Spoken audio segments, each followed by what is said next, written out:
നിങ്ങളെ നിഷ്പക്ഷമായി ആലോചിക്കുക. വിശുദ്ധ ഖുർആനിൽ അല്ലാഹു അല്ലാത്തവരോടുള്ള തേട്ടം എവിടെയെങ്കിലും കാണുക സാധ്യമാണോ?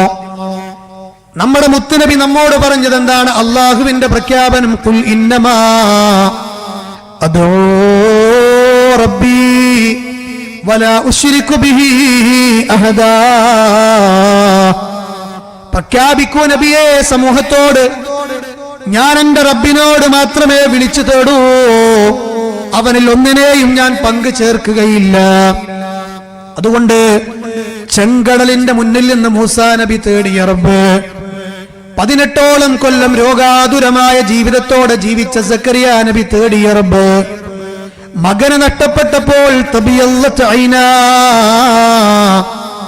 കരഞ്ഞ് കരഞ്ഞ് കണ്ണുകൾ വെളുത്തുപോയ യാക്കൂബ് നബി വിളിച്ച് തേടിയ റബ്ബ്, ഇന്നമാ അഷ്കൂ ബസ്സീ വഹുസ്നീ ഇലല്ലാഹ്, എന്റെ സങ്കടങ്ങളും എന്റെ ശികായത്തുകളും എന്റെ വേവലാദികളും എന്റെ റബ്ബിനോട് മാത്രം.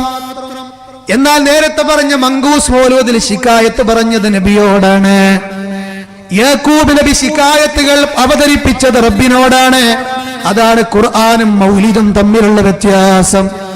അതേ, ഇർതകബതു അലൽ ഖതാ ഗൈറ ഹസിരിൻ വഅദദ് ലക അഷ്കൂ ഫിഹിയ ലക അഷ്കൂ ഫിഹിയ ലക അഷ്കൂ ഫിഹിയ സയ്യിദി ഖൈറൻ നബി.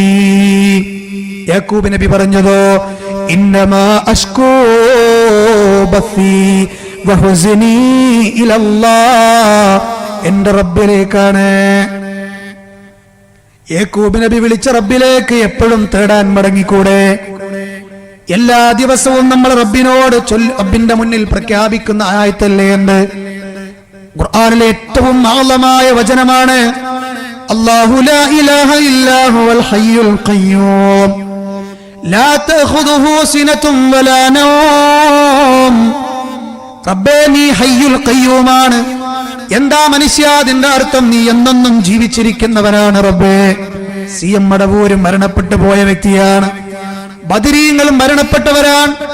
അഷ്റഫുൽ ഖൽഖ് വഫാത്തായവരാണ്. അല്ലാഹുവിന്റെ വിളിക്കുത്തരം നൽകിയവരാണ്. അതുപോലെ തന്നെ അമ്പിയാക്കന്മാരും മൗലിയാക്കന്മാരും കടന്നുപോയവരാണ്.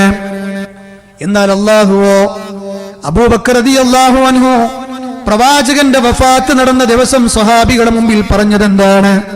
അവൻ എന്നെന്നും ജീവിച്ചിരിക്കുന്നവനായി മരണപ്പെടാതെ അവനുണ്ട്.